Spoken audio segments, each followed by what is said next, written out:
inicio de mes para todos, avanzan las investigaciones con respecto a las supuestas torturas en la Academia Militar. Hoy el senador Tony Apuril visitó a uno de los cadetes en el hospital militar. Nosotros estamos preocupados en el caso de que haya una suerte de quebrantamiento de lo que son los derechos humanos, en el caso de que se haya excedido los límites de lo que es un entrenamiento militar, ¿verdad? Y se haya sobrepasado por más allá de lo que es una condición humana sobre los estudiantes. Yo lo vi bien. Mi evaluación es de que su declaración para conmigo fue de lo más veraz posible. Lo que nosotros tenemos que velar es de que se cumpla estrictamente lo que corresponde a un entrenamiento militar. Y cuando se transgredan esos límites y se cometan excesos, obviamente tienen que ser penados y tienen que ser castigados.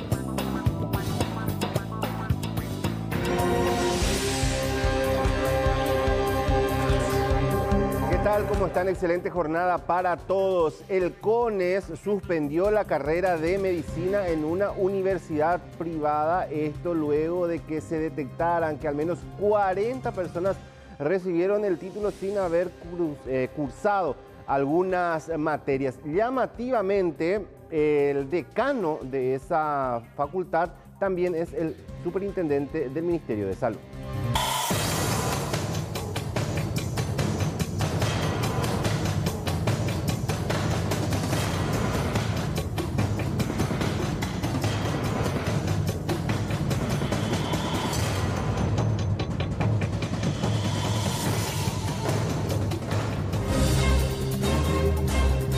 ¿Cómo les va? Gracias por la sintonía y feliz fin de semana. A partir del lunes arranca la campaña de vacunación de invierno y entre las dosis que se van a aplicar también están las de COVID y por sobre todo arranca una nueva etapa, la cuarta dosis o la segunda dosis de refuerzo para mayores de 50 años, personas con enfermedades de base y personal de salud.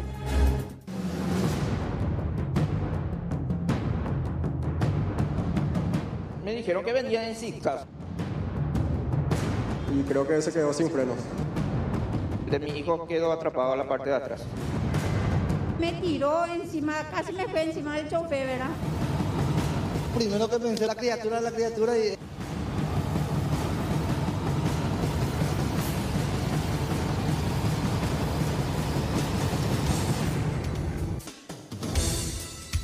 ¿Qué tal? Un gusto. Bienvenidos a su informativo del mediodía. Esto era un accidente en zona de Fernando de la Mora. Un bus que se llevó por delante un auto con 6 lesionados. Por otro lado, desde el lunes, ojo, los que pasan los 50 años a prepararse, que se viene la cuarta dosis contra el COVID. Segunda dosis de refuerzo está focalizado principalmente, o en este momento, exclusivamente para las personas de 50 años y más, para el personal de salud que está altamente expuesto a la atención de los pacientes y las personas inmunocomprometidas o inmunosuprimidas de 12 años en adelante. Estos 3 grupos está aprobado su uso del segundo refuerzo, que lo estamos ahora implementando a partir de 6 meses de haber recibido la tercera dosis, o sea, el primer refuerzo.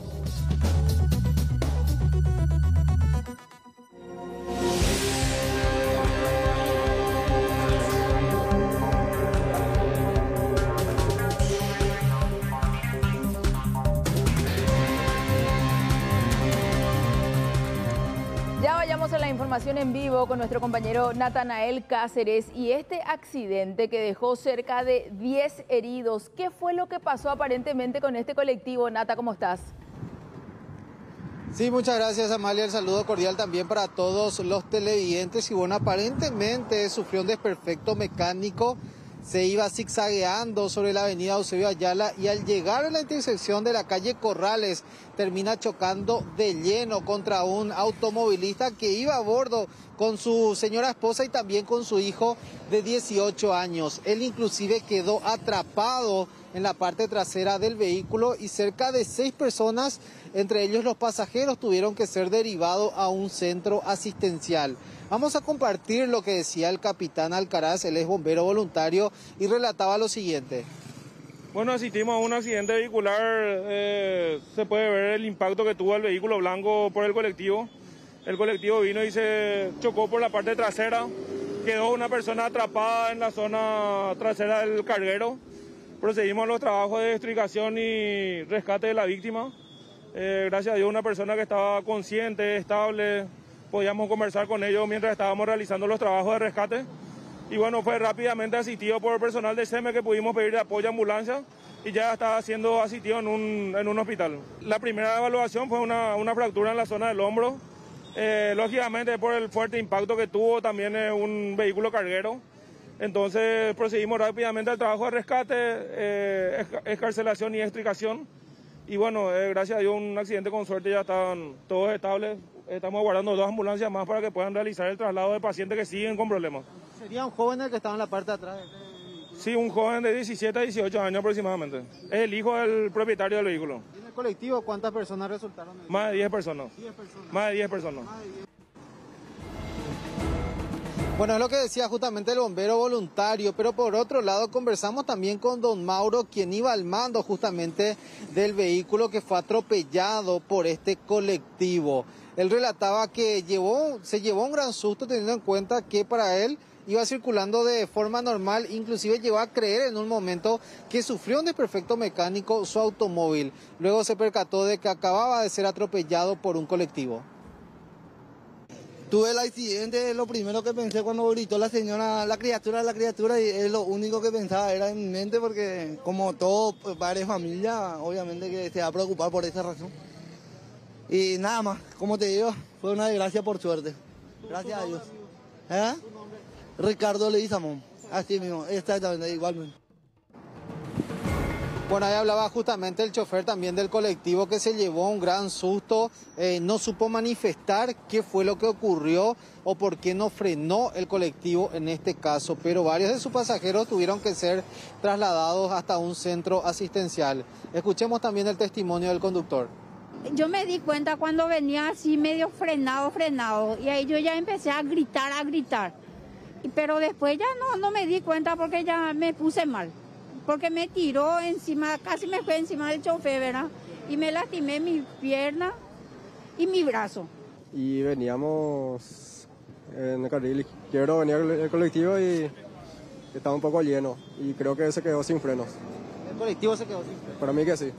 El chofer gritó, le dijo algo, ataque, o prácticamente no hubo tiempo. Solamente Dios mío nomás, sí, decía. ¿Tenía muy alta velocidad? No tanto, pero de por ahí estaba un poco apurado también por el tema de que era verde, le vamos a decir. Pero el trayecto se puede decir que estaba bastante normal, no venía. Normal como todo colectivero.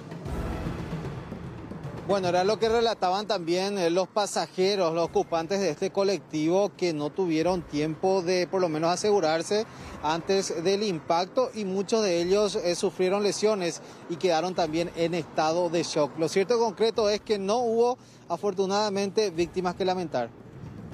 Realmente, Nata, pero igualmente miramos el colectivo y no estamos hablando de un ómnibus chatarra, o sea que requieren también de mayores controles muchas veces. Exactamente, el bus por lo menos estaba en buenas condiciones, pero según lo que manifestaron, aparentemente el freno no había respondido porque terminó esquivando vehículos y zigzagueando antes de chocar de lleno contra este automóvil blanco. Nata, gracias por este contacto. Por otro lado, en este informe de Silvio Cueva podemos constatar que una cadete fue tratada prácticamente como una paciente psiquiátrica al ingresar al hospital. Nadie le creyó nada, sus familiares optaron por una salida diplomática, sencillamente retirarla de la institución castrense.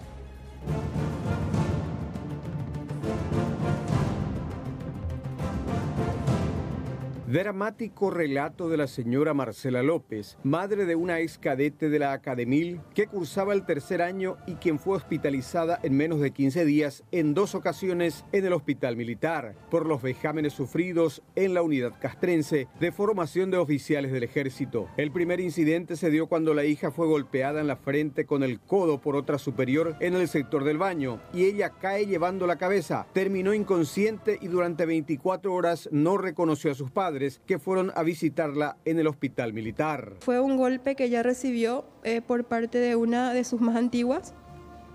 Fue un codo en la frente que a ella le hizo caer de espaldas, donde se golpeó la cabeza por el compartimiento del baño y fue ahí donde ella quedó inconsciente. A ella la habían llevado al hospital de Capiatá, primeramente, y luego le trasladaron al hospital militar, donde nos hicieron partícipe ya de su estado.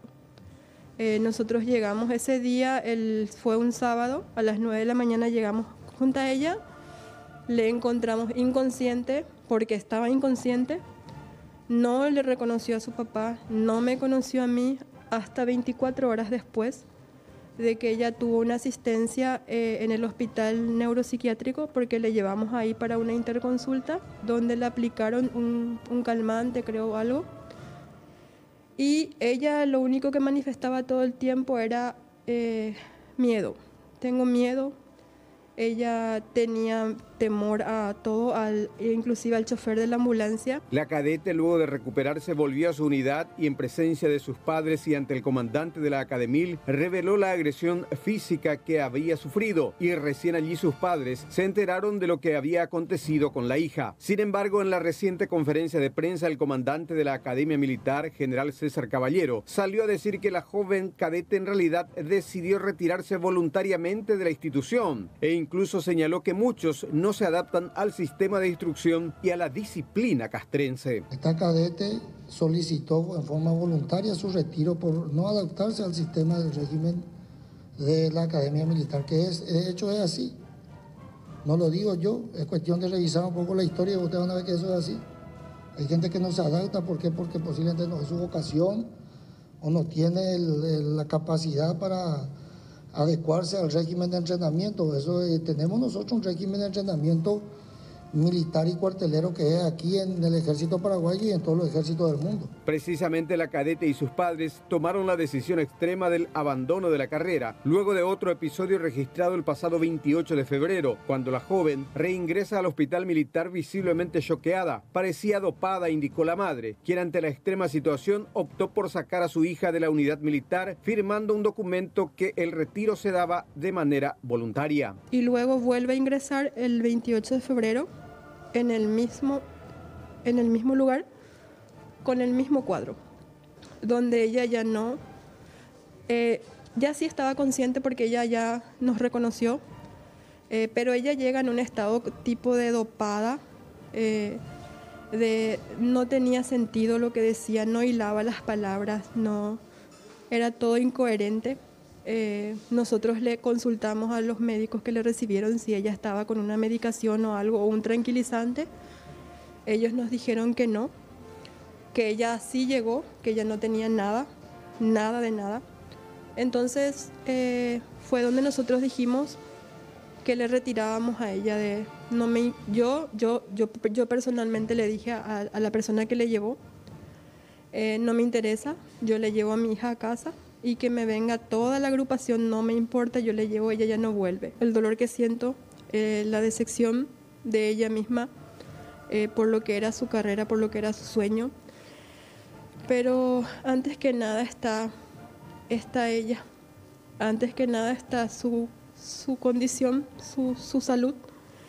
Y si nosotros ya nos fuimos a encontrarle 2 veces en esa condición, no creíamos que iba a haber una tercera. El abogado Juan Martens, especializado en materia de derechos humanos, resaltó que el sistema de formación e instrucción militar todavía vigente en nuestro país, que se sustenta en una disciplina basada en tratos inhumanos, crueles y degradantes, ha quedado totalmente perimido.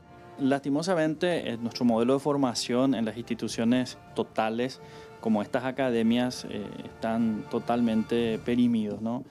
Son sistemas que en algún momento se utilizó, pero que con el correr del tiempo fue modificándose, transformándose a un modelo mucho más respetuoso, profesionalizado, respetuoso de los derechos humanos, pero que lastimosamente en un contexto de mucha violencia institucional, de impunidad, de silencio y de protección institucional se siguen manteniendo. Instó a la Fiscalía Especializada a intervenir, investigar profundamente los casos denunciados y castigar a los responsables, señalando que la tortura es un hecho punible grave e imprescriptible. Es doloroso doloroso escuchar el testimonio de una madre, de un padre que tiene que sufrir, contener, incluso le vuelve a mandar a su hija porque confía que es el Estado y que va a garantizar su vida, su integridad, y no pasa, ¿no?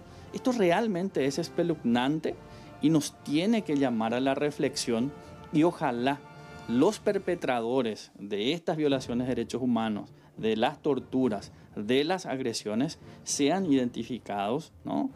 Sean procesados y puedan ser condenados. Miembros de la Comisión de Derechos Humanos del Senado también mostraron interés y preocupación por las graves denuncias de lo que ocurre en Academil, y este viernes realizaron una visita al hospital militar donde se encuentra en terapia intensiva un cadete que sufrió varios golpes, según los superiores, al caerse de un árbol, aunque la familia sostiene que fue víctima de una tremenda golpiza.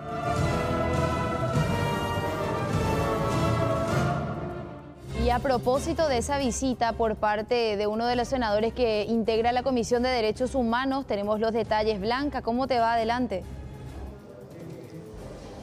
Muy buenos días, Violeta. Y efectivamente estuvo por bastante tiempo Tony Apuril dialogando con los médicos del Hospital Militar en relación a la situación actual de Alcides Manuel Mancuello, el cadete de tercer año de la Armada de Caballería que se encuentra internado en ese lugar, que según la gente dicen que él habría caído de un árbol de eucalipto, el cual él subió para bajar hojas para hacerse una infusión.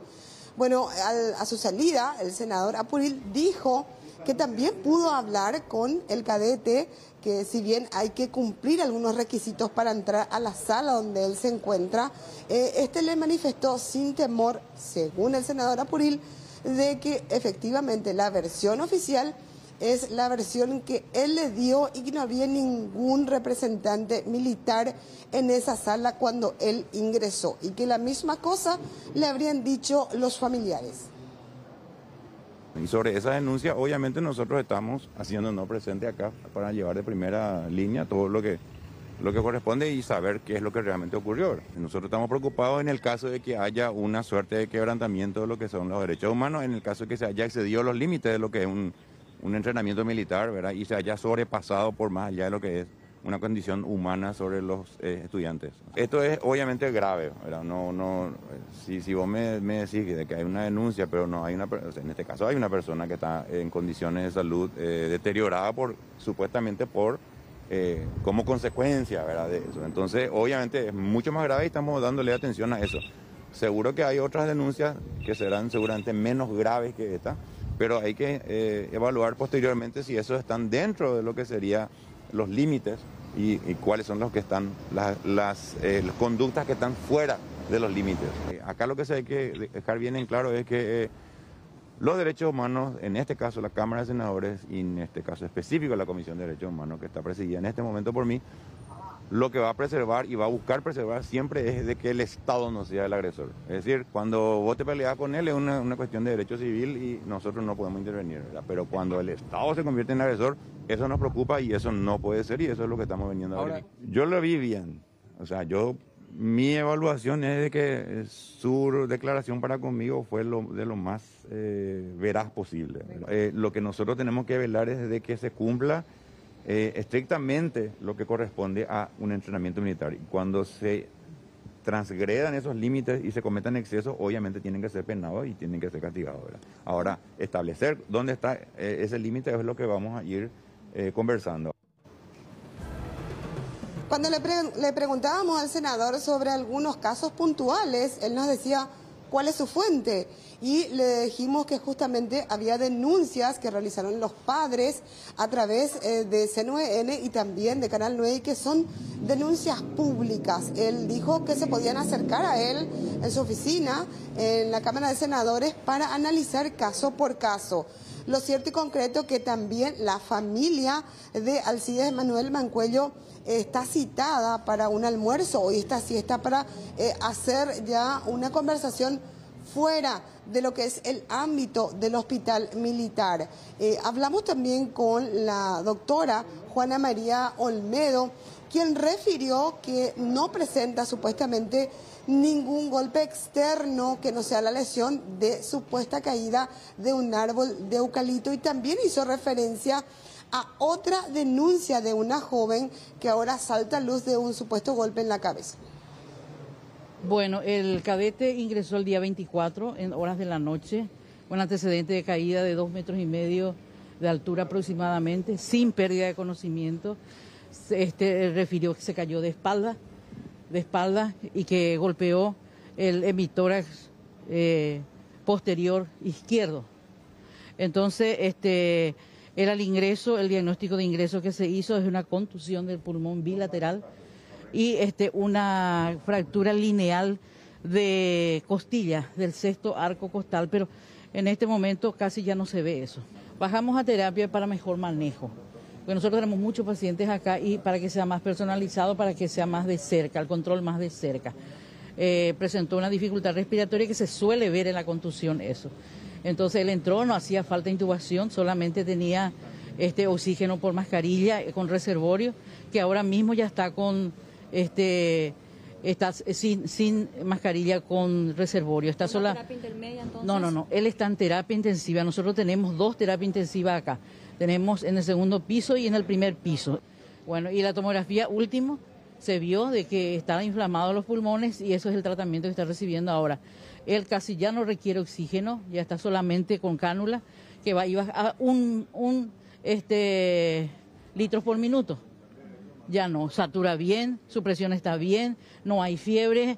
El plan es retirarlo de la terapia, subir a 5º piso, clínica médica y completar su tratamiento. Bueno, compañeros, también le hicimos la consulta si no hubo otro caso de persona que supuestamente alegó haber sido violentada en sus derechos. Específicamente el caso de una mujer en donde supuestamente su superior le golpeó con el codo, que la dejó inconsciente. Ella habló de un caso específico en donde supuestamente no revestía gravedad la persona que se fue, pero que tenía problemas para comunicarse, que la pusieron en un lugar específico. Algo que también nos llamó la atención del senador es que le consultamos si no iban a ver una revisión en lo que significa la atención médica de las personas que denuncian haber sido torturados en otro centro asistencial, porque estando bajo bandera tienen que recibir asistencia médica en el hospital militar, siendo ellos juez y parte, entonces, en este caso, de las denuncias que se realizan. Aparentemente, el senador desconocía tal hecho y luego sus asesores nos volvieron a consultar y dijeron que iban a ver la ley, porque hasta el momento ellos son juez y parte. Claro. Ya en Palacio de Gobierno aparentemente hicieron un anuncio de ciertos cambios castrenses ya relacionados a lo que significa esta seguidilla de denuncias de torturas en Academil. Sabes que, Blanca, estamos acá dialogando un poco y creo que es un tema de demasiada relevancia, ¿verdad? Porque creo que más allá de los testimonios muy detallados que hemos escuchado, también ya se habla de la intervención de varias instituciones. Y me gustaría preguntarte, de hecho acá ya abrimos el diálogo con los demás compañeros, nos gustaría preguntarte un poco también, incluso tu sensación al hablar un poco con el senador, porque daba la impresión por sus expresiones, incluso cuando se le pregunta y los demás casos, y él retruca preguntando cuáles son las fuentes, siendo que hay testimonios socializados, mediatizados. Entonces da la impresión de que lejos de ir a abogar por los cadetes víctimas en este caso, como que se fue en defensa de las Fuerzas Armadas. Sobre todo la reacción que tuvo cuando le pregunté sobre los otros casos, el tono de voz en donde me dijo, dígame su fuente, diga de dónde saca eso. Y le dije, son denuncias hechas en C9N y en Canal 9, además viralizados en otros medios de comunicación con declaraciones de los padres. Entonces tiene que decirle que se contacten conmigo y vengan a mi oficina. Fue una reacción llamativa. Yo recuerdo años atrás, la senadora Elba Cáceres, creo que era una de las primeras, Elba Recalde era una de las primeras en tomar casos de torturas a gente que estaba en distintas instituciones militares. Estamos hablando de los soldados rasos, también lo que hacían la CIMEFOR, Y ella tenía una reacción totalmente diferente a la que nos llamó la atención, justamente la del senador Apuril. Cuando le pregunté el tema de que los militares sean juez y parte, también él nos dijo, volvió a preguntar 2 veces cuál era mi pregunta. Mi pregunta era, ¿cómo si hay una presunta denuncia de malos tratos, ellos van a recibir asistencia dentro del marco de la institución que se está presentando la denuncia? Apresuradas las declaraciones también de Tony Apuril, porque primeramente él no es médico, ¿no? Y me imagino que una junta médica finalmente puede determinar qué fue lo que pasó con este chico. Además, hay una Fiscalía de Derechos Humanos que también tomó intervención, que está a cargo de la fiscal Susi Riquelme. Entonces medio apresurado ya a afirmar y dar por hecho, o confirmar al menos según él, qué fue lo que pasó. De por allí uno sobre ese punto, dos cosas. Sobre ese punto, lo que dijo Rolando. Sí. Desconocía que también ya se estaba realizando una denuncia en el Ministerio Público. Y dijo, bueno, eso ya corre entonces por otras esferas, como deslindando cuando estamos hablando que la tortura no prescribe, es de lesa humanidad, y él nada más y nada menos que es un representante de uno de los poderes del Estado, en donde asumió la delicada tarea de ser de la Comisión de Derechos Humanos, Roberto. Claro, o sea, él que desconocía. Ojos y oídos de toda una ciudadanía, se supone por eso es parlamentario, y se esperaba confrontar como mínimo, y por principio hay que partir de la duda razonable. Él no puede ir y no sé con qué escala se movió el senador Apuril para decir, no, dentro de lo que escuché en el relato, no se propasaron y se da dentro de lo que pueda considerarse la estricta disciplina castrense y militar. O sea que yo al menos personalmente esperaba mucho más, y si uno va en representación de una comisión de derechos humanos, al fin y al cabo uno tiene que tomar recaudos, ver, procurar, auscultar, investigar, y después de última se elabora un dictamen bien delicado, pero estuvo muy ligero, y da la impresión que se fue a un terreno absolutamente desconocido, o que él no maneja los principios básicos que significan los derechos humanos. ¿Sabes qué nos dijeron después? Porque yo me di cuenta que nunca entendió el senador lo que le estaba diciendo, de que no van a investigar el hecho de que las personas que están con sospechas de haber sido torturadas estén siendo asistidos médicamente en una institución que es objeto de esa denuncia, porque cuando un soldado está de hecho bajo bandera, tiene que ir al hospital militar. A eso me refería. Evidentemente él desconocía tal cosa. Por otro lado, me dijo el asesor que supuestamente ellos no vinieron con un médico que debería tener la Comisión de Derechos Humanos. Claro. Dentro de las personas que vienen a asesorarle. Y explicó por qué no fue ningún un profesional médico, que entienda. Sí, pero no el senador. Él dijo, ¿por qué nos enteramos que ayer vino un forense?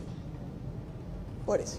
Pero tenían que ellos primeramente escuchar todas las partes, pero absolutamente todas las partes, para después emitir un criterio. Para mí es desatinado, desacertado, así con una visita simplemente ya darlo por hecho de lo que había pasado antes de escuchar e investigar. Imagínense ustedes, estamos hablando de una comisión de derechos humanos, el representante de una comisión de derechos humanos que ni tan siquiera sabía de las otras denuncias que son públicas, que en todos lados está recorriendo, y que se está hablando de eso. Es inadmisible que ellos no estén manejando estas denuncias que hoy se está hablando, pero absolutamente en todas partes. Pero a propósito de esas denuncias que vos estás mencionando, Rolando, de los antecedentes, la mayoría quedó ahí, archivada, o mucho en el Opareín. Pero ahora saltan muchas denuncias, no estamos hablando solamente del caso del hospital militar, hay muchísimas denuncias, de hecho, que se están ya incluso judicializando. Y ¿sabes qué es lo interesante también en esta oportunidad? Que ya se cuenta con mucho material audiovisual. De hecho, que Blanca, aprovechando también tu acompañamiento, queremos compartir uno de los videos que está siendo ampliamente difundido por redes sociales.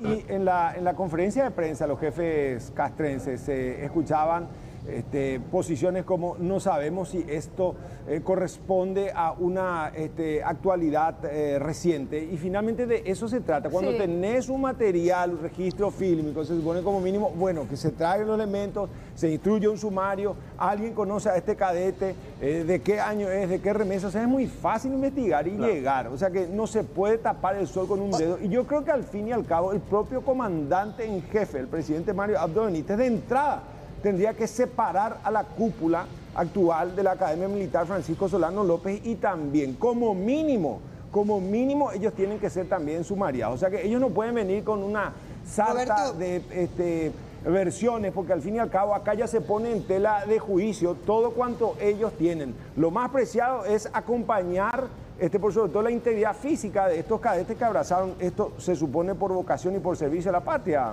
Blanca. Roberto, algo que nos sorprendió también es, una colega le pregunta si recibieron ya la denuncia de una joven que señalaba que dentro de los castigos que se hacían en la hora del cadete era, por ejemplo, no dejarlas dormir por varias horas.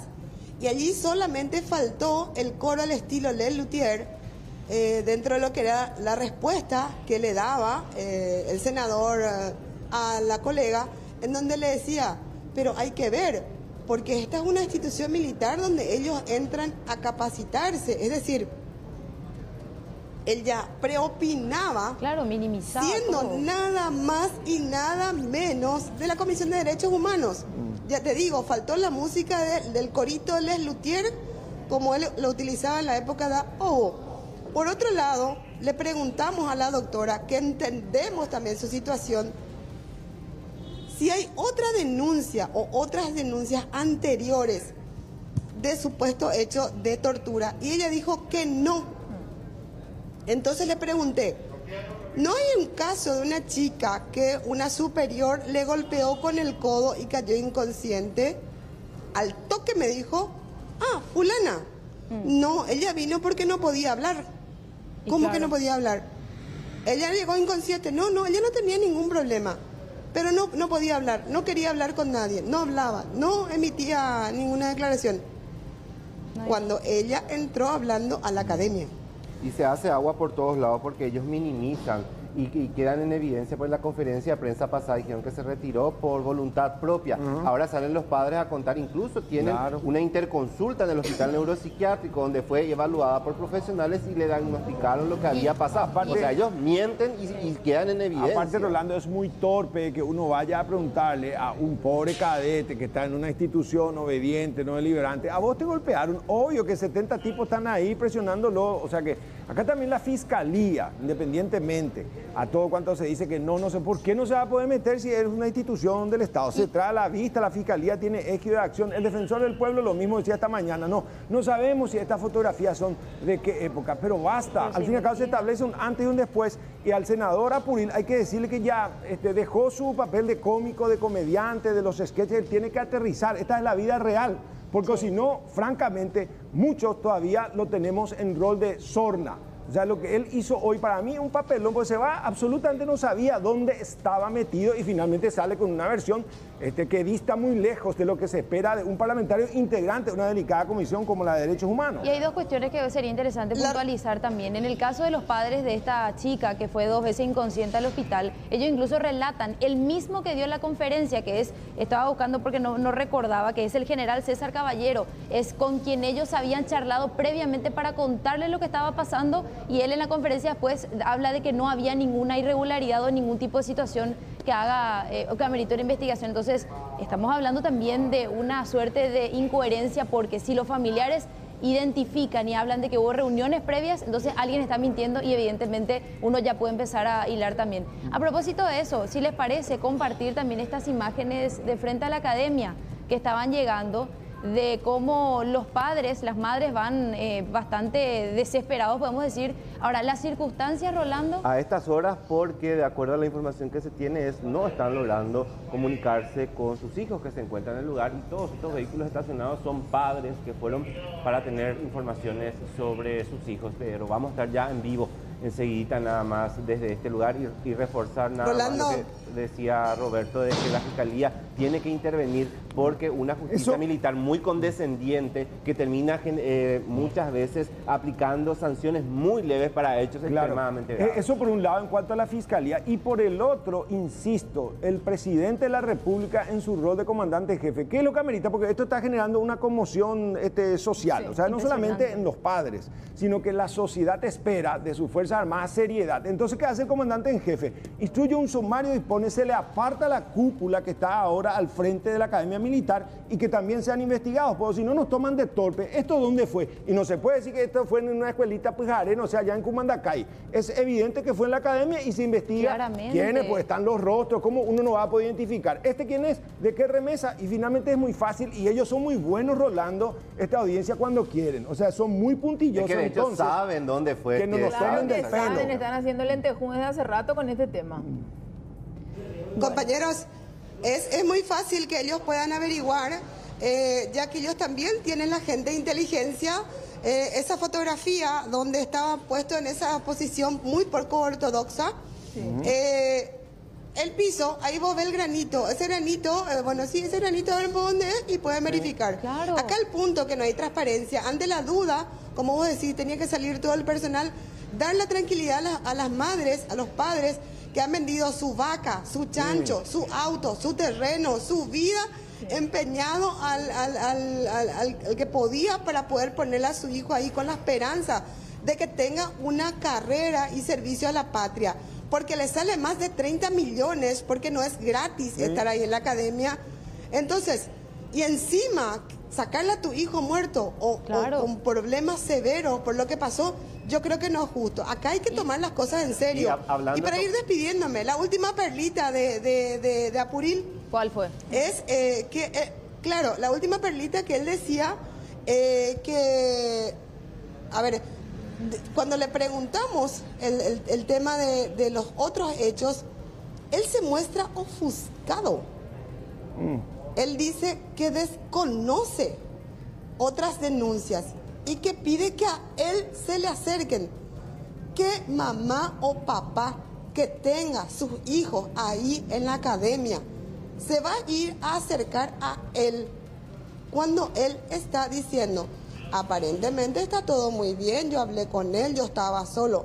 Pero y claro que va a tener miedo ese pobre muchacho si está ahí en ese edificio rodeado de militares. Y yo no digo que los militares le van a hacer daño. Y lastimosamente... Pero se engendra temor. Lastimosamente hay legisladores que llenan nada más, para llenar cupos nada más, porque no tienen vocación, como ya lo mencionábamos, una Elba Recalde en su momento, una Olga Ferreira, que sí son conocedores de derechos humanos y hacían justamente el trabajo. Luis Alberto Mauro. Exactamente. Bueno, y hablando...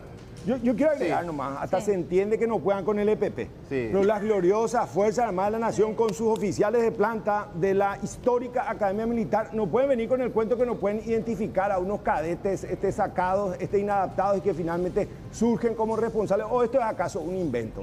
Nos toman del pelo como ciudadanía, Rolando, Violeta, Amalia, audiencia, y eso es lo que duele. O sea que ya pasó esa época y hoy esperamos oficiales que tengan absolutamente otra orientación. Ya estamos prácticamente llegando al 2030 a través de este nuevo siglo y todavía se retrotraen a una época autoritaria. Es inadmisible. De lo que decías, de lo que se tiene en estos momentos es que el comandante de la academia y el jefe de cadetes serán destituidos y que ya habría una instrucción del presidente de la República. Solamente se está aguardando ya ese comunicado y es lo que se estaría haciendo como una de las medidas de este escándalo que surgió en estos días. Y que es una cuestión que todos los años se venía manejando como rumor o como secreto a voces, como se decía, pero este año se oficializó bastante bien, Blanca. Lo último, porque ya está por empezar la conferencia de prensa acá en la comandancia. Perfecto. Le preguntamos si ya investigó sobre el panameño que supuestamente castigaba. Él dijo, no. ¿Qué panameño? Ni siquiera sabía. Por eso me despido. No. Bueno. Sí, el panameño que mencionan los padres en el relato, que era uno de los que se encargaba supuestamente de infligir castigos a este joven que está hoy en terapia intensiva. Y un detalle también que me parece muy importante, ¿verdad? Cuánto han aguantado también, porque la chica que entró 2 veces inconsciente y cuyos padres le ruegan después y le dicen, por favor no vuelvas a la academia porque ella quería continuar, estuvo 3 años. Estaba en el 3er año, o sea, no estamos hablando de una persona que en 2 meses no pudo aguantar, entre comillas, o no hablamos de una persona débil, porque así le quisieron dejar, como débil y como loca, que es lo que los padres contaron. Aguantó 3 años y a este punto su familia le termina rogando, por favor no vuelvas, porque la próxima te encontramos muerta. O sea, a ese nivel estamos hablando. Buscar la carrera de alguien que ya abrazó 3 años, aguantó y nos viene con el cuento que, no, es probable que no se haya adaptado nomás a la disciplina. O que tiene problemas psiquiátricos nomás. Militar. Y Tony Apuril de por allí le va mucho mejor si vuelve a la actuación, porque finalmente, a mí al menos, esperaba muchísimo de él y lo digo de una manera muy, muy particular. Creo que le quedó grande, al menos este rol en la Comisión de Derechos Humanos. Y volviendo nada más a esos padres que están esperando también ahí afuera de la Academia Militar, ojalá que en la brevedad posible puedan recibir alguna información acerca de sus hijos, teniendo en cuenta que le quitaron los celulares a todos, ¿verdad? Entonces que salgan y den la cara y les digan, ¿verdad? Están bien, o que por lo menos los puedan ver de a uno, qué sé yo, hacer unas visitas.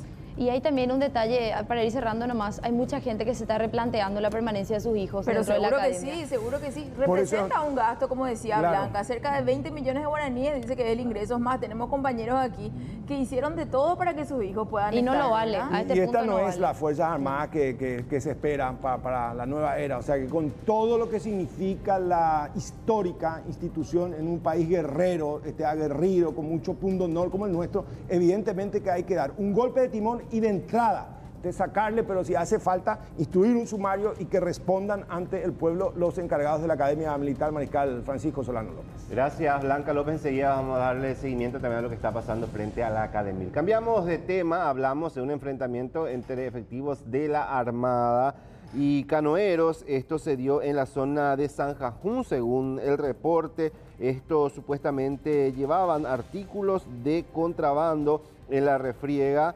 Resultaron heridos varios marinos y también pobladores de la zona.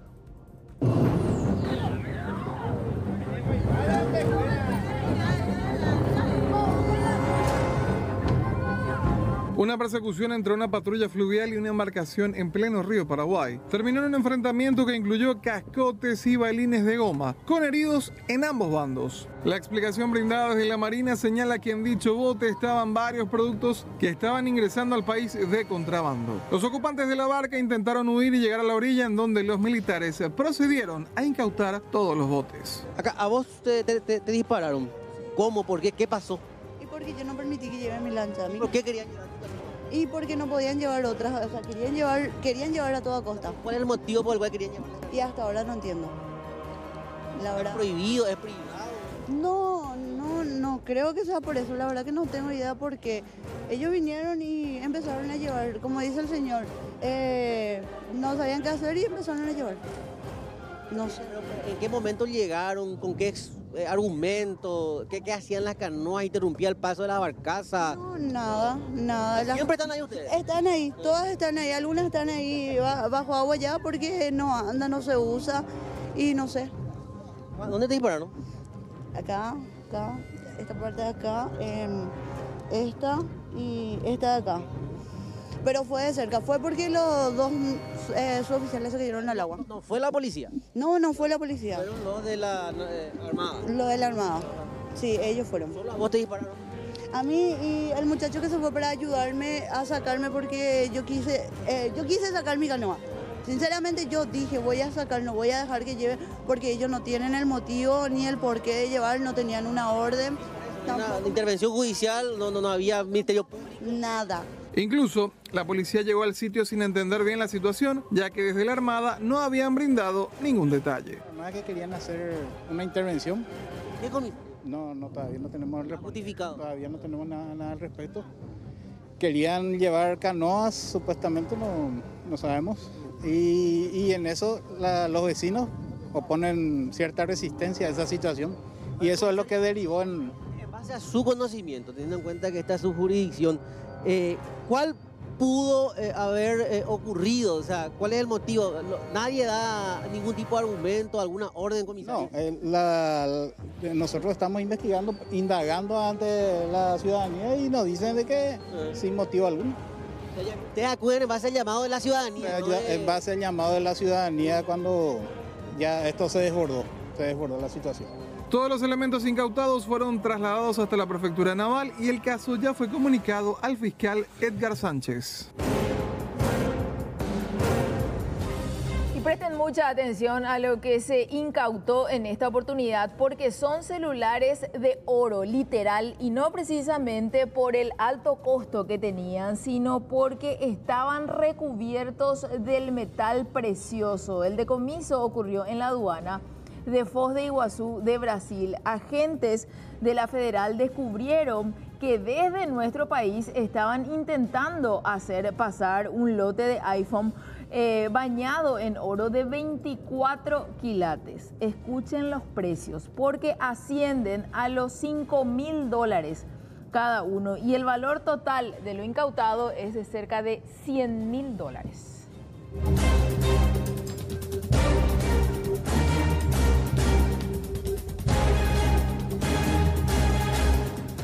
Tras 8 meses y medio de trabajo continuo, finalmente hay que decir que más de 350.000 dosis fueron aplicadas contra el COVID. El vacunatorio del Autódromo Rubén Dumont dejará de estar operativo. El Ministerio de Salud comunicó de manera oficial desde hoy el cierre del mega vacunatorio que había sido habilitado en el Autódromo de la ciudad de Capiatá. Hasta las 23 horas de ayer jueves se seguían aplicando primeras, segundas y terceras dosis en ese lugar de acuerdo al calendario vigente.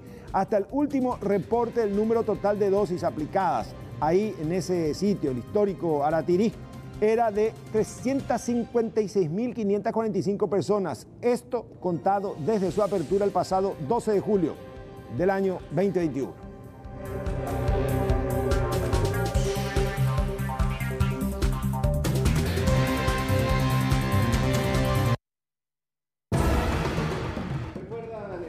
Del abogado Celso Bobadilla, su defensa, la defensa del imputado por supuesta violencia familiar, solicitó la revisión de medidas para el mismo, pese a que este ni siquiera cumplió la prisión preventiva decretada en su contra.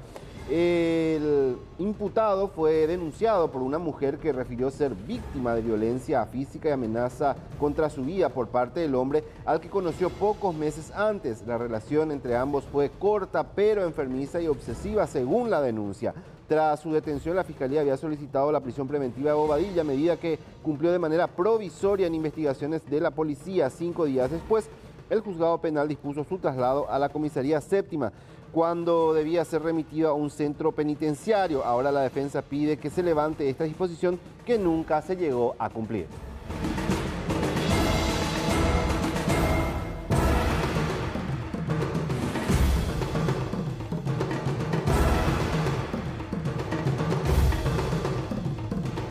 Y actualizamos también cómo avanza el caso de la mega incautación de cocaína en un puerto de Villeta.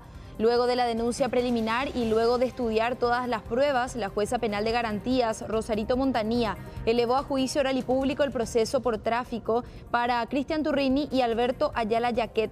Ahora se debe sortear al tribunal de sentencia que llevará adelante el juzgamiento. Este proceso se inició luego de que la Senad haya incautado una carga de casi 3.000 kilos de cocaína que estaba por ser embarcada rumbo a Europa, camuflada entre bolsas de carbón vegetal, que iba a salir del puerto de Villeta en octubre del año 2020.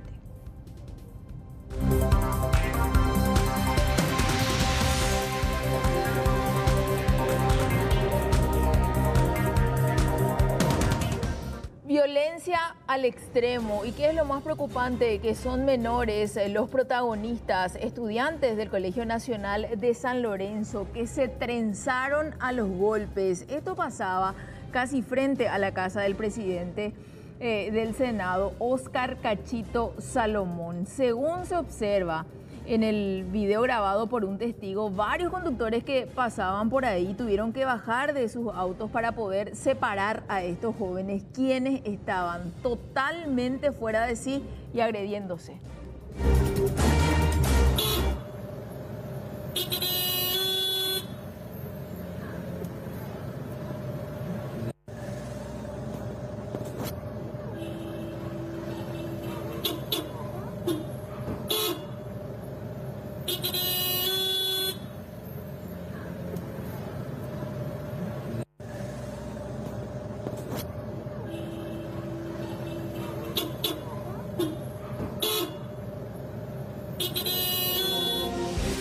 Y la Tierra sigue temblando en esta zona del planeta. Hoy a las 8:30 aproximadamente se dio un fuerte sismo en zona de Mendoza, Argentina. La información del INPRES indica que el epicentro fue en la provincia de San Juan y la magnitud de 5,2 grados en la escala de Richter, a una profundidad de 110 kilómetros. Además precisan que el epicentro se ubicó a unos 38 kilómetros al este de la ciudad de San Juan y que el sismo se percibió en la zona central de Argentina y Chile. Esto ocurre exactamente 2 días después de otro temblor registrado en la zona que también fue recibido o percibido en Paraguay.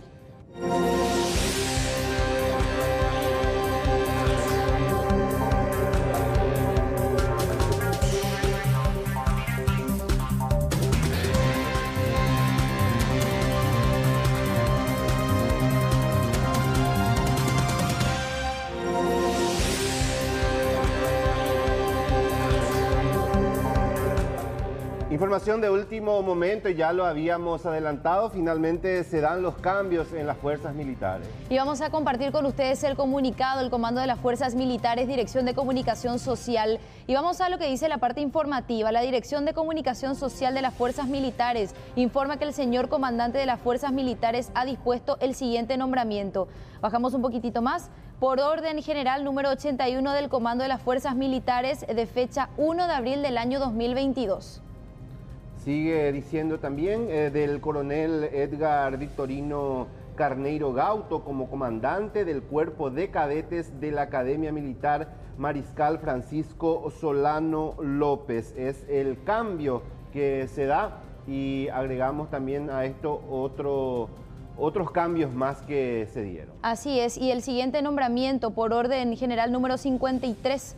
El general de brigada Alcides Lovera Ortiz como comandante de la Academia Militar Mariscal Francisco Solano López. De esta manera entonces se confirma el cambio del comandante de la Academil y también el otro cambio... Del comandante del Cuerpo de Cadetes. Sí, de cadetes.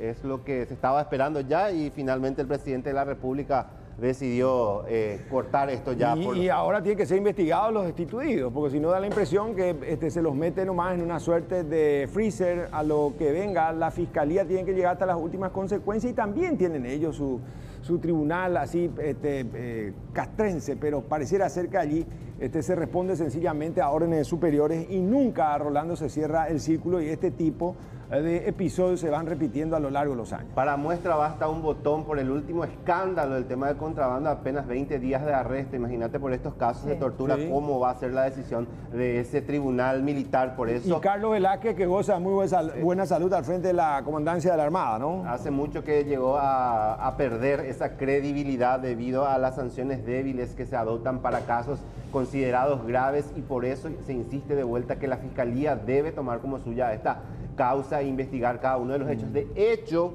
valga la redundancia, que hay ya denuncia penal no solamente en derechos humanos, sino que también en Capiatá, que forman parte ya de una causa abierta por las torturas contra aunque muchos dirán, si no se hizo nada con Erico Galeano, que aparentemente, de acuerdo a los indicios, lava dólares, que tanto podría avanzar la Fiscalía, aunque este es un caso más chico, a lo mejor allí sí se animan a impulsar una investigación acabadamente como establece el código. Y esperemos que no extiendan 6 meses a 1 año para hacerlo, porque son pedidos que pueden hacerlo de forma rápida y los indicios están, con indicios ya puede imputar y dependiendo de la instrucción que reciba el fiscal.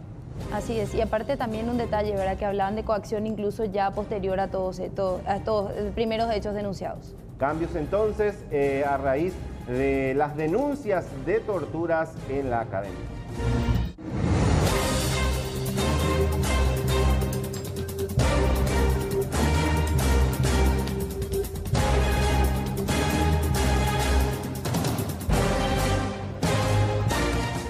Vamos a establecer ahora contacto con nuestro compañero Joel López. Está con los detalles de esta persecución, detención y recuperación. Joel, contigo.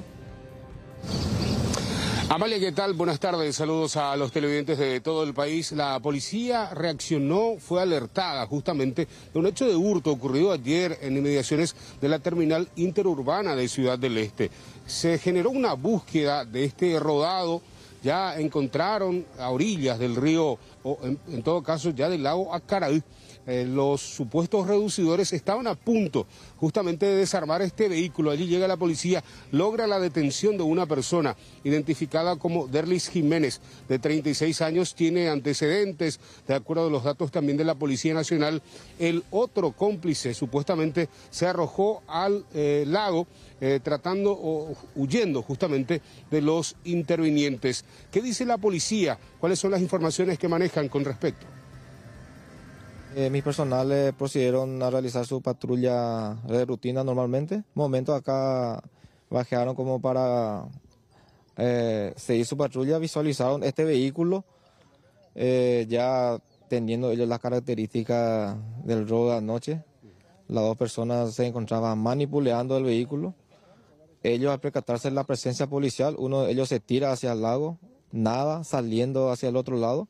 Y el otro fue aprehendido a unos metros del lugar, ya que intentó huir corriendo. Sí, tiene antecedentes por lesión grave y prohibición de portar armas. El presunto reducidor habló con nosotros, incluso explicó qué hacía en ese lugar aparentemente. Y según lo que él refiere, solamente estaba ayudando a una persona que se quedó sin la batería. Él estaba haciendo el auxilio correspondiente cuando ya llegó la Policía Nacional. Pipa se mota cota pecota. PPT la APT el descanso. ¿Y fondo tu No y fondo tu.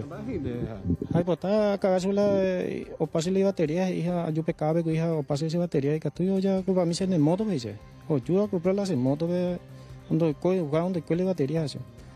Ya cada ande vos hoy ahora a cagasu.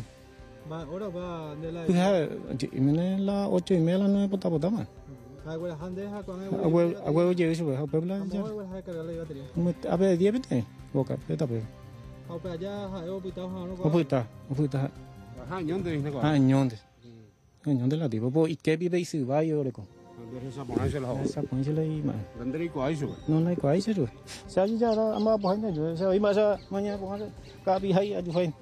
Acá te personal o gabe Bueno, es lo que refería justamente el supuesto sospechoso de este tema del hurto de automóvil. Llegaba también en el lugar el propietario, quien con mucha alegría agradeció a la Policía Nacional, incluso refería que es un elemento bastante importante y que con tanto sacrificio había comprado el vehículo porque es vendedor de pasajes en la terminal interurbana de Ciudad del Este. Vamos a escuchar lo que él refería. Siempre dejamos ahí, porque ahí hay buena iluminación, circuito cerrado, seguridad, todo. De que siempre queremos proteger lo máximo los nuestros, porque es nuestra fuente de trabajo, es mi vehículo. A duras penas, como se dice. Lo importante es que se recuperó tu vehículo que estaba a punto de ser desarmado. Sí, eso es bueno. Realmente agradezco a la Policía Nacional, que desde el principio me ayudó desde anoche. Y realmente estoy muy feliz porque soy un humilde trabajador que lucha por el día a día. Yo trabajo ahí en la terminal, soy vendedor de pasajes. Y ganas lo que sí, genera sí. el día nomás también. Sí. Y de ahí trajeron tu vehículo, de ahí sí. tocaron. ¿Estacionado ahí? Sí, señor. Tenía estacionado ahí como todos los días. ¿Los documentos quemaron todo ahí? Sí. ¿Tu billetera lo que estaba en el auto? Sí, y supuestamente ahí hay un documento quemado. Como tratando de borrar algunos elementos o algunas evidencias, los presuntos reducidores quemaron algunas documentaciones, pero allí ya llegaba la Policía Nacional con todo lo que también refería esta investigación. Entonces el supuesto cómplice se da a la fuga, abandonando a esta persona que fue detenida. Que pueda ser detenido en las próximas horas ya, Joel. Gracias por este contacto. Dale, Joel. Por otro lado, ayer a estas horas un hermoso puma era rescatado de una vivienda particular en la ciudad de Villarrica. El felino hoy ya está en Asunción al cuidado de expertos veterinarios. Los gastos corren por cuenta de la Fundación Mari Llorens.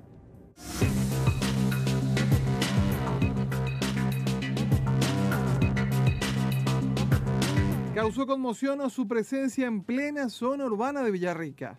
Un felino de gran tamaño que ante las personas se asustó y quedó encerrado en un baño de donde fue rescatado por especialistas.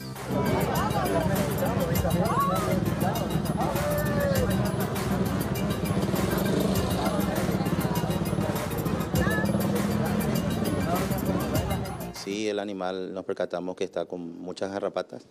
Las garrapatas son transmisores de enfermedades, algunas veces bastante desagradables, entonces por eso no lo llevé directamente al zoológico, en el sector donde se encuentran también todos los otros felinos de la Fundación Maris Lloren, porque nosotros ahí estamos libres de garrapatas, ¿verdad? Y una garrapata una sola garrapata pone entre 9.000 y 12.000 huevos.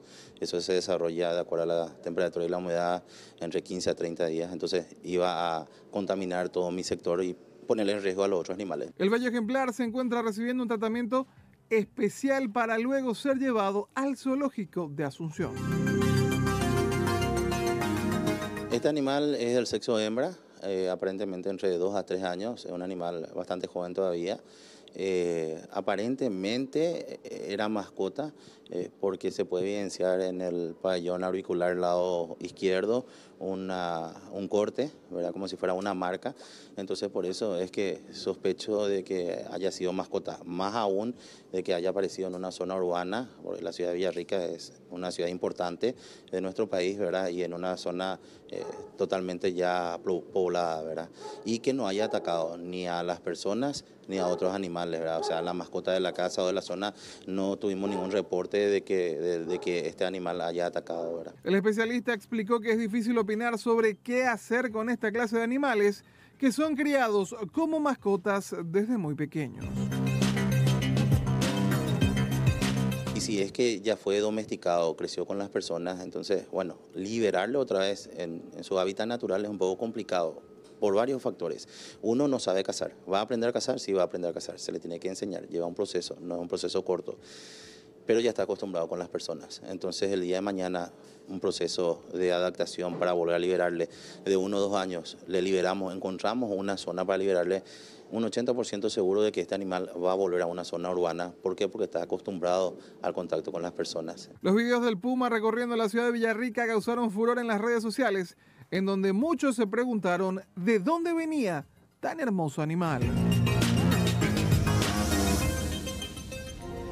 Mañana es el 2 de abril y es un día muy importante para hablar de la conciencia por sobre todo. Es el Día Mundial del Autismo y en honor a él muchas personas van a utilizar los lazos azules. Por sobre todo conciencia, también inclusión y mayor información al respecto.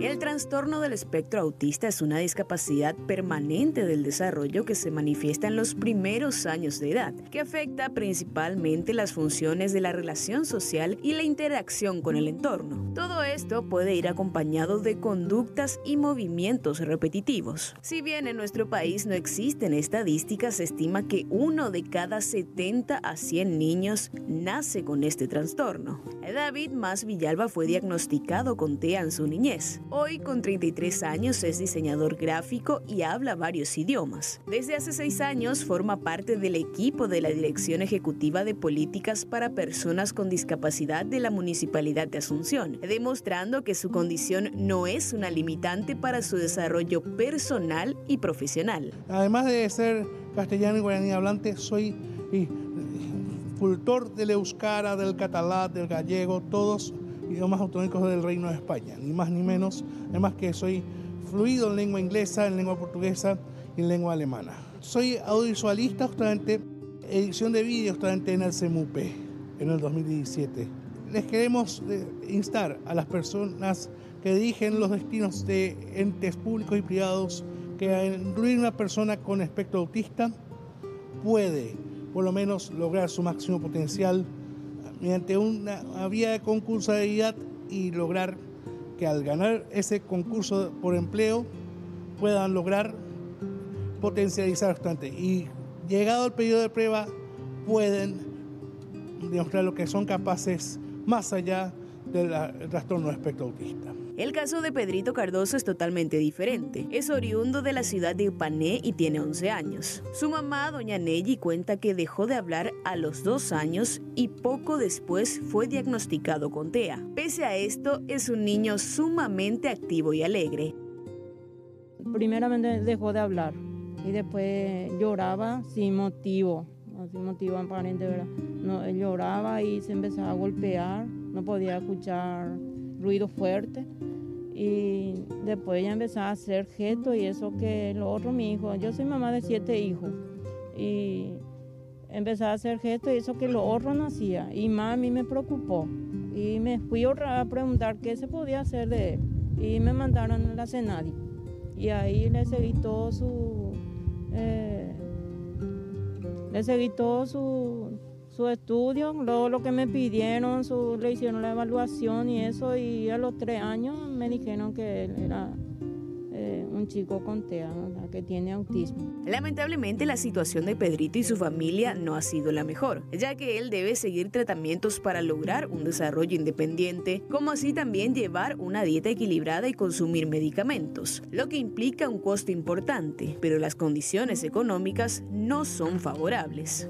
Según lo que ellos me explicaron, él lo que necesita es terapia ocupacional para que él pueda hacer por él mismo la cosa, es irse al baño, vestirse solo, todo eso, porque hasta ahora yo le hago todo eso.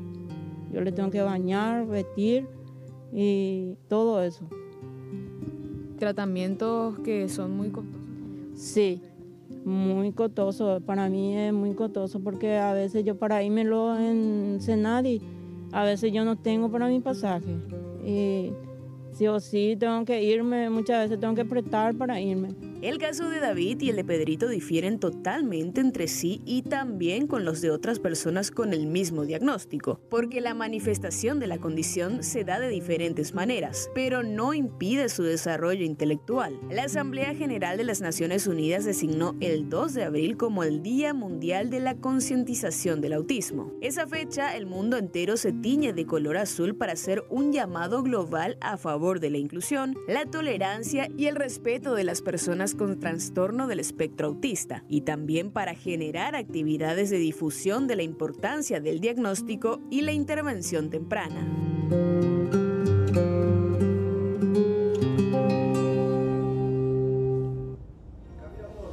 Tomamos contacto con Judith Colexa para contarnos detalles con relación a este asalto ocurrido en una estación de servicios. ¿Cómo estás, Judith?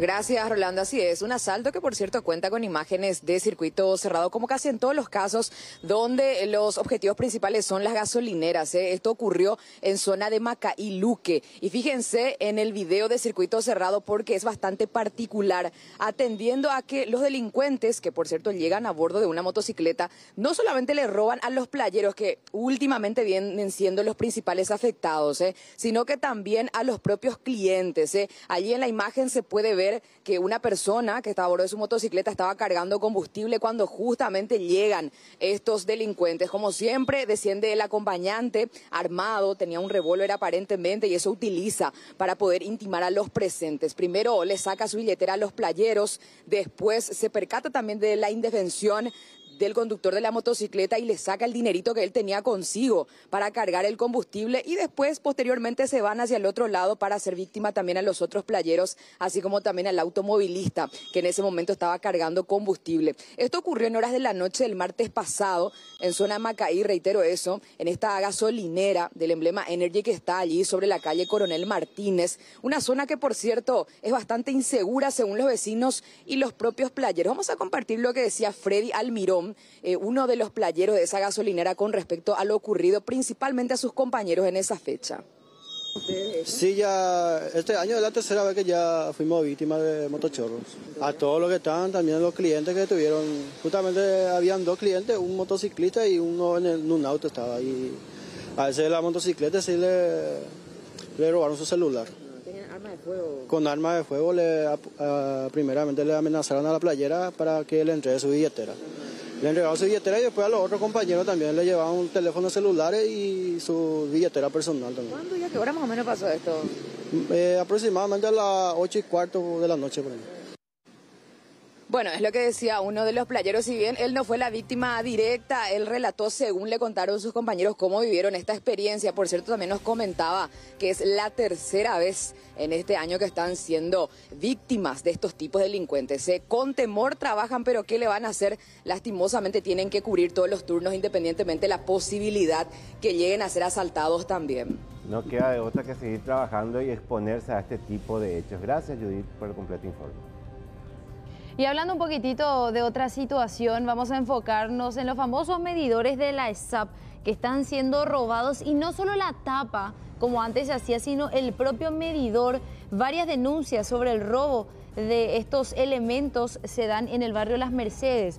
Fueron recepcionadas en la comisaría 9ª de Asunción. El autor sería un solitario delincuente que generalmente actúa en horas de la madrugada, pero también vemos que a plena luz del día recorre las calles como supuesto reciclador. El hecho causa un gran perjuicio a las familias afectadas y se presume que el objetivo del delincuente es vender los medidores porque tienen gran cantidad de bronce. La policía se encuentra cotejando las imágenes para identificar al autor. Y hasta la fecha estamos teniendo 4 denuncias específicamente por robo de medidores. Ya el jefe de comisaría ya tomó intervención, ya se comunicó todo al Ministerio Público. También ya está designado personal para la investigación, para dar seguimiento al hecho. Ya estamos contando con circuito cerrado, ya estamos detrás de los supuestos autores. Y según la investigación que se está siguiendo, es un solo autor en todos los circuitos cerrados que se está levantando en los lugares hurtados. ¿Sería la misma persona? Sería la misma persona. Hasta ahora las personas que se están acercando acá a formular su denuncia son 4. Vecinos del barrio Kennedy de Capiatá y las Lomitas de Ñemby unen fuerza para combatir el alto índice de inseguridad. Exigen a las autoridades mayor apoyo, pues el puesto policial cuenta con muy escasos recursos. Refieren que día de por medio las familias son víctimas de chespiritos y motobandis que los despojan de sus pertenencias. Han creado un total de 32 bases de seguridad integradas por 6 a 7 personas que realizan patrullaje por cuadras. Al mismo tiempo, reciben capacitación en cuanto a cómo actuar ante diferentes encuentros que se podrían dar con estos delincuentes. Lo que más necesitamos es infraestructura de nuestro policía Kennedy. Necesitamos patrulleras. Hace 2 años que estamos luchando por conseguir una patrullera y nunca se nos da. No nos hacen caso las autoridades, necesitamos nosotros. Eso es nuestro pedido, es patrullera. Nosotros no tenemos quejas contra los policías que están en Kennedy.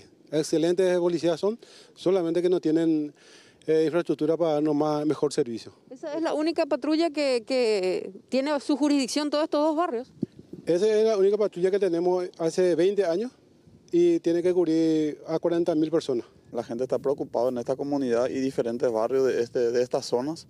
Nuestra mayor preocupación es la inseguridad, ¿verdad? Necesitamos la ayuda de las autoridades que están en Asunción, la comandancia. Varias veces, como dijo el compañero, pedimos la patrullera, ¿verdad? Lo que más necesitamos, inclusive los policías, si no anda la patrulla, llega igual en su vehículo. Ahora vamos a hablar un poquitito de la conferencia semanal de salud que vuelve a atraer un poquitito la atención también de la gente, porque recordarán que desde la semana pasada ya se comunicó que no se iba a compartir los detalles en cuanto a positivos y fallecidos de forma diaria, sino que se haría de forma semanal. Y vamos a compartir lo que decían un poco más temprano, y de hecho tenemos algunos gráficos que acompañan los números que vamos a ir mostrando. El total de muestras tomadas, 16.968, allí bien arriba.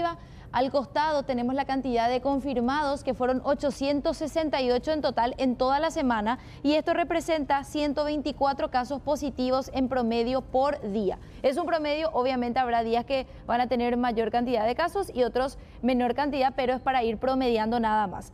Bueno, ahí tenemos también la cantidad de fallecidos en la semana, que fueron 18, tenemos aquí 18 fallecidos, que podría ser entre 2 a 3 fallecidos por día, según el promedio también. Esto por un lado. Vamos a compartir también ahora la cantidad de personas internadas y en UTI, que esto sí es algo bastante llamativo porque hay un descenso pero sumamente considerable.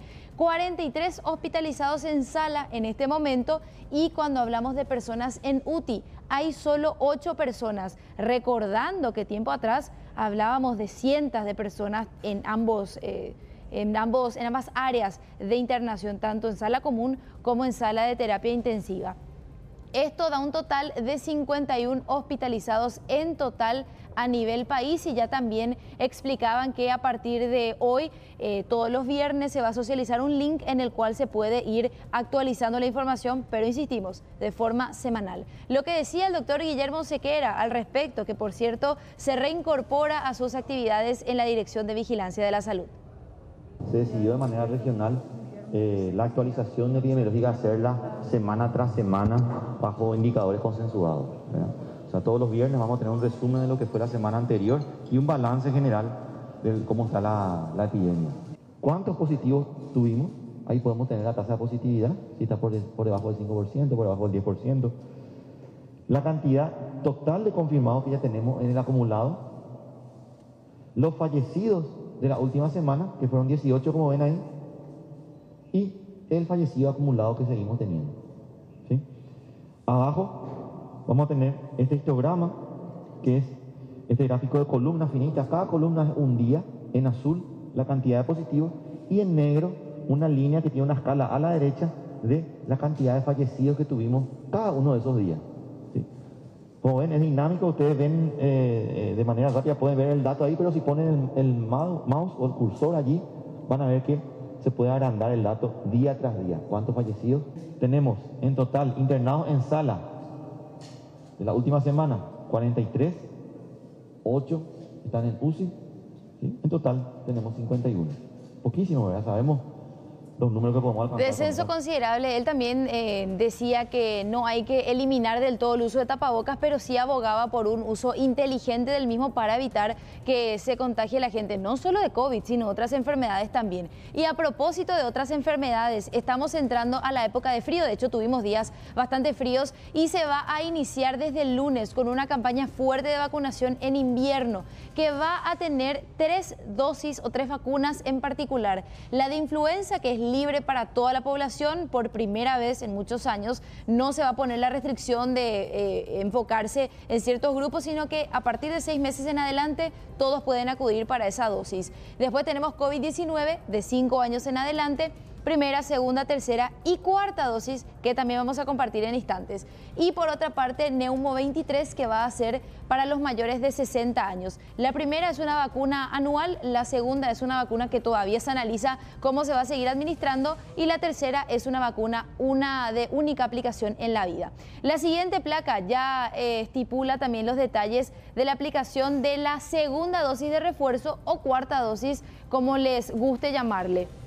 Se va a realizar del lunes 4 al viernes 8 y a partir del lunes para las personas mayores de 50 años, personal de salud altamente expuesto y también personas inmunocomprometidas a partir de los 12 años que hayan completado su esquema con 3 dosis hace ya 6 meses. Lo que explicaba el doctor Castro, director del PAI, al respecto. Estar disponible para todo aquel que quiera recibirlo a partir de los 6 meses de edad en adelante. La vacuna COVID-19 a partir de los 5 años en adelante está disponible y estamos en el Plan Nacional de Vacunación. Y la vacuna Neumo 23 a partir de los 60 años en adelante. Recordemos, la vacuna de influenza es una dosis anual. La vacuna contra COVID a partir de los 12 años son 3 dosis, o sea, un primer refuerzo. Y vamos a anunciar el segundo refuerzo a continuación. Y la vacuna Neumo 23 es una sola dosis, no es que se repite año a año. Es una sola dosis y se da prioridad a los mayores de 60 años. Estas vacunas pueden ser administradas en forma simultánea. Segunda dosis de refuerzo está focalizado principalmente, o en este momento, exclusivamente para las personas de 50 años y más, para el personal de salud que está altamente expuesto a la atención de los pacientes, que son los médicos, colegas, enfermeras, que trabajan en las terapias intensivas, en la sala de urgencia, en la sala de internación, en los consultorios respiratorios, porque obviamente en su trajinar diario van a estar expuestos permanentemente a estos virus. Y las personas inmunocomprometidas o inmunosuprimidas de 12 años en adelante. Estos tres grupos, como en muchos países y bajo recomendación de agencias internacionales, está aprobado su uso del segundo refuerzo, que lo estamos ahora implementando a partir de 6 meses de haber recibido la tercera dosis, o sea, el primer refuerzo. Sí, en algunos vacunatorios, sobre todo los masivos insignias de algunas regiones, van a estar extendidos hasta las 22 horas. Justamente se está trabajando en ello. No van a ser todos, pero sí algunos van a tener esa distinción, sobre todo para aquellas personas que no pueden porque coincide con el horario laboral. Qué importante eso último que decía el doctor, y me gustaría insistir un poquitito. Van a habilitar horario extendido en los vacunatorios para las vacunas Neumo 23, COVID y también influenza. Y es sumamente importante que esta última se tome también con especial importancia, porque ya se han registrado casos de la enfermedad a principio del año, y esto preocupa porque también es altamente contagiosa y también puede provocar muertes. Así que a partir del lunes a continuar con la inmunización. Y avanzamos ahora con esto. Es una buena noticia que tiene que ver con una joven que era constantemente víctima de acoso por parte de los hombres cuando andaba en bicicleta. ¿Qué es lo que busca ella? Proteger también a otras mujeres con este método.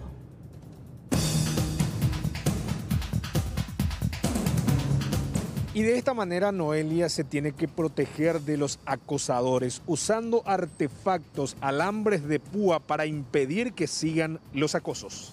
Un motoqueiro desubicado me naleó en Villa Lisa, siendo las 7:20 de la mañana, pasando una cuadra a la comisaría.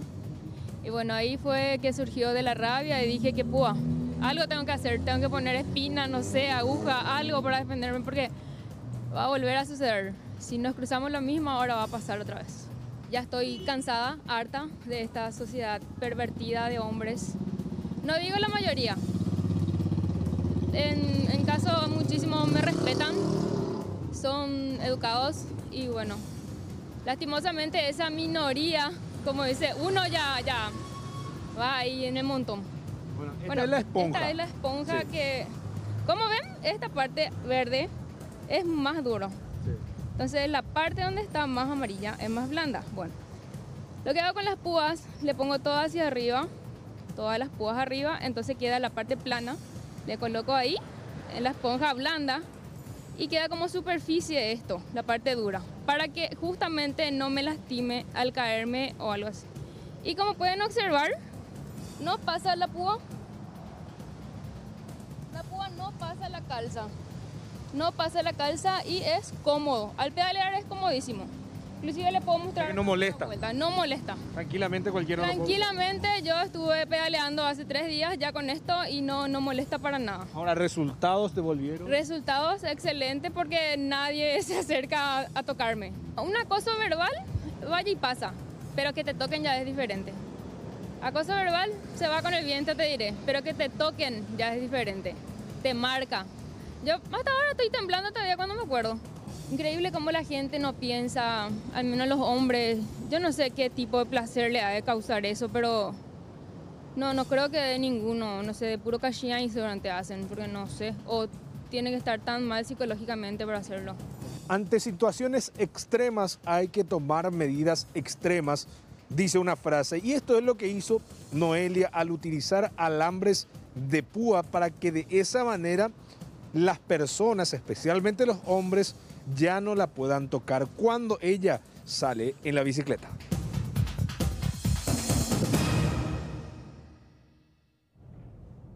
Noticia destacada de esta jornada, la determinación adoptada por el CONES de clausurar la carrera de medicina de una facultad privada por falsificaciones que al menos iban a beneficiar a 40 personas. Esto es así, Fernanda, contanos cómo viene la mano, ¿cómo estás? Es así, Rolando, ¿qué tal? ¿Cómo te va? Gravísima la denuncia que realiza el CONES y que da a conocer luego de haber realizado una intervención de más de 9 meses aproximadamente a lo que era la carrera de medicina de la universidad privada María Serrana, que tenía una sede central en Loma Putá, aquí en la ciudad de Asunción, y también una filial en Ciudad del Este. Todo esto nace a raíz de algunas inconsistencias que fueron detectadas al momento de realizar la tramitación de títulos. Es decir, estamos hablando de gente que supuestamente ya había terminado la carrera de medicina en esta universidad privada. Según lo que pudo encontrar el CONES, directamente ellos hablan de una posible falsificación de títulos e incluso denuncian que quizás entre los alumnos hay algunos que ni siquiera habrían cursado las carreras ni realizado las prácticas en los hospitales. Eso era lo que nos decía el padre Narciso Velázquez, presidente del Consejo Nacional de Educación Superior CONES, a quien escuchamos a continuación. Vale decir que en junio del año pasado, del año 2021, habíamos recibido del Ministerio de Educación y Ciencias un informe sobre una falsificación de firmas de algunos documentos respaldatorios de procesos académicos de estudiantes de esta universidad. El caso es que esta universidad presenta un paquete de títulos, se llaman paquetes, así se denominan, porque son grupos de documentos para el registro de estos títulos. En su verificación, el Ministerio de Educación y Ciencias comprueba a través de las instancias que tienen que algunas firmas fueron falsificadas. Entonces, por ese lado, inicia todo un proceso de denuncia del Ministerio y al mismo tiempo también ellos comprueban que algún sustento académico que tenían esos documentos no solamente fueron falsificados en las firmas, sino que también no eran del todo coherentes. ¿Eso se pudo constatar? Totalmente. Y no solamente sobre los documentos presentados por el Ministerio, sino que también hemos encontrado realmente, y da pena decirlo, pero muchísimos estudiantes que no hicieron su proceso. ¿Qué es lo que no cumplieron ellos en la carrera, por ejemplo, en el proceso? Y por ejemplo, que habían certificado de estudios que decían que rindieron tal cantidad de materias en tal tiempo. Y peor todavía, habían incluso estudiantes que ya habiendo sido presentado su título para ser registrado en el ministerio, como que el ministerio les rechazó, y ante esa incongruencia, entonces ¿qué hizo la universidad? Le hizo rendir otra vez supuestamente para completar lo que faltaba. Rendir materias, por decirlo así, de la parte básica, que supuestamente él ya era médico, según su título. A todo esto hay que sumar que los interventores en todos estos meses, desde junio del año pasado hasta estas últimas semanas de marzo, visitaron 5 hospitales, algunos del área central, Asunción y también de Alto Paraná, en donde supuestamente estos estudiantes estuvieron haciendo sus pasantías y sus prácticas médicas. Algunos decían que sí, que acudieron los estudiantes, pero al momento de ver los documentos o algún registro de asistencia de los alumnos, le decían que no tenían forma de comprobar que los alumnos que hicieron sus prácticas acudieron a esos hospitales. Mientras que otros que supuestamente figuraban como que trabajaban en conjunto con la Universidad María Serrana, decían directamente que no, que nunca recibieron a los alumnos de esa institución, Rolando. Eso es gravísimo lo que mencionaba. Imagínate un poco, ellos fueron a hacer pasantía y hay carreras que ni siquiera llegaron a cursar, o sea que es una situación extremadamente grave lo que detectó el CONES. Por eso es que el padre Narciso Velázquez no cree, o cuanto menos sospecha, de que algunos de estos estudiantes a sabiendas estaban realizando los procesos conociendo su caso, sabiendo que nunca cursaron ninguna materia, es decir, algunos estaban realizando todos los trámites en connivencia con la propia universidad, porque decía, es imposible que en 6 años de carrera ninguno haya hecho una práctica y crea que toda su carrera de medicina haya estado bien. Y la alerta saltó en el Ministerio de Educación. Exactamente. Todo inició en junio del año pasado cuando realizan la inspección de algunos documentos que eran presentados por la universidad para que 40 alumnos obtengan sus títulos. Pero en ese momento ven algunas firmas que llamaron la atención. Consultaron a uno de los funcionarios, le preguntaron, ¿es esta tu firma? Y él empezó a dudar también. Ahí saltó la alerta. Vamos a escuchar lo que decía Ariel Vado, director general de Universidades del MEC. Estas inconsistencias fueron detectadas en el marco de la tramitación de las solicitudes de registro de títulos de la carrera de medicina expedidos por la Universidad María Serrana. En ese sentido, en estos procesos se han detectado algunas inconsistencias relacionadas a firmas de legalizaciones, como así también vinculadas a la correlatividad de las materias de la malla curricular de la carrera. Hemos detectado que algunos estudiantes en el certificado de estudio figuraban que han aprobado materias de Medicina 2 o Medicina 3 sin haber aprobado la materia correlativa precedente, que sería Medicina 1. Sin la cual no pueden continuar con la siguiente materia. Que es un prerequisito para cursar materias de mayor complejidad o de cursos más elevados. Firmas supuestamente falsificadas también encontraron entonces, director. Se ha dubitado de las firmas y eso hemos sometido a los procesos de control y hemos comunicado al Ministerio Público para que se realice la investigación correspondiente. Pero realizaron también aquí una investigación interna que arrojó que no eran reales. Se realizó un cotejo, el funcionario encargado de realizar las legalizaciones dudó de su firma, por lo que se sometió, se presentó al Ministerio Público para que en ese proceso se vislumbre si a través de los peritos si corresponde o no. El registro de título, la solicitud de los registros de título lo realiza la máxima autoridad de cada institución, en este caso lo realiza el rector o la rectora. Eso fue en el primer semestre del año pasado, en donde se han detectado estas inconsistencias y se dispararon los procesos de control. Inicialmente se han dudado de la documentación de 40 títulos aproximadamente, si mal no recuerdo, de 40 egresados. Fueron rechazadas en un primer momento y solicitadas las aclaratorias a la universidad. En ese sentido, las aclaratorias de la universidad no nos dieron certeza y seguridad, entonces se dispararon estos otros procesos. ¿Y qué fue ya avisar también al CONES? Entre ellos, consolidar el caso y comunicar al Consejo Nacional de Educación Superior, el CONES. Cerrada, tanto en Ciudad del Este como en Asunción. Intentamos nosotros contactar con el doctor Ignacio Mendoza, él es decano de la Facultad de Medicina, hasta el momento no pudimos obtener su versión y al mismo tiempo también es decano de, como decíamos, de la Facultad de Medicina y se desempeña como superintendente de salud aquí haciendo oficina también en la ciudad de Asunción. Ellos dicen que todavía no les llegó el documento de notificación del CONES. Lo cierto y concreto es que esto ya se elevó a instancias del Ministerio Público, Rolando. Hay un proceso abierto ya desde el año pasado con la fiscal Natalia Silva en la sede 1 aquí de la ciudad de Asunción.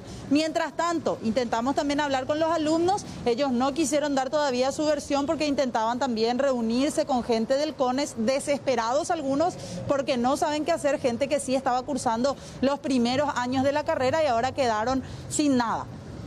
Perfecto, Fernanda, y esperamos también la declaración del doctor Mendoza, sin lugar a dudas, superintendente de salud, al mismo tiempo decano de esa facultad. Seguramente él está al tanto o tiene ya algún informe preliminar, porque esto no es de ahora, esto ya viene de hace meses que empezó este proceso de intervención o de investigación por parte del CONES. Al fin y al cabo debe tener algún tipo de información ya con relación a este tema y ojalá se pueda obtener en el transcurso de esta jornada. Gracias, Fernanda, por el completo informe. Ahora vamos hasta Itapúa, precisamente, Coronel Bogado, para conocer a un niño prodigio. Él es Nico. canta y ejecuta la guitarra como pocos.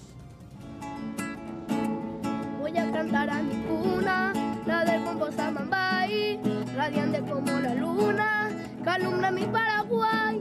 En la capital de la Chipa, Coronel Bogado, Itapúa, un talento asombra a los propios pobladores y a las personas que a través de festivales van conociendo a José Nicolás Miller Rodas, o Nico, como lo llaman de cariño en el mundo artístico. Tiene solo 9 años, una voz potente para el canto que fue su pasión desde muy temprana edad y un talento que es admirado por todos los que le escuchan. Yo canto desde los 2 años y lo que me inspiró a cantar fue que siempre yo le escuchaba a mi abuelo, a mis tías cantando y yo ahí aprendía. Y después ya empecé a aprenderme diferentes músicas y empecé ya a tocar la guitarra y ahora toco la guitarra y canto. Inspirado por su abuelo paterno y tíos, Nico descubrió su amor por la música. Rápidamente fue el artista más joven de la familia. Anteriormente, antes de la pandemia, yo cada año me iba a cantar en la Fiesta Nacional del Inmigrante y participé en un concurso. Primeramente entonces incursionaste en el canto y después aprendiste guitarra. Sí. ¿Te costó mucho la parte de la guitarra para aprender? No, fáciles. 4 años. Mi abuelo y mi abuela me llevaron con el profesor Darío y él fue el que me enseñó a cantar y todo eso. Y después ya empecé a estudiar guitarra con él también. Su talento fue descubierto por sus abuelos y padres, que notaban una gran capacidad de aprender las músicas que escuchaba. Por esta razón decidieron de inmediato valorar ese don y apoyarlo. El primer regalo que le brindaron fue una guitarra que aprendió a ejecutar en muy corto tiempo. Tengo la dicha de tener a mi hijo que tiene ese don, ¿verdad?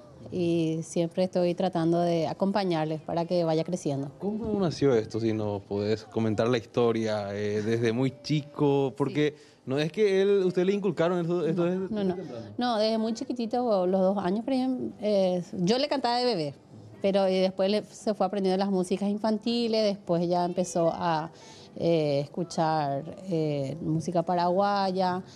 A pesar de no entender mucho el idioma guaraní, el niño cantante se inclina por la música paraguaya. La guaraní y polka son sus estilos favoritos. Esto le permitió participar en varios festivales y eventos a nivel regional. Estoy aprendiendo más el guaraní, pero antes yo no sabía guaraní a oído nomás. Prácticamente escuchando muchas veces, ahí me aprendí. Después ya buscaste el significado, ahora estás aprendiendo a través de la música también este idioma. Sí, y de la escuela. En la escuela también, ¿verdad?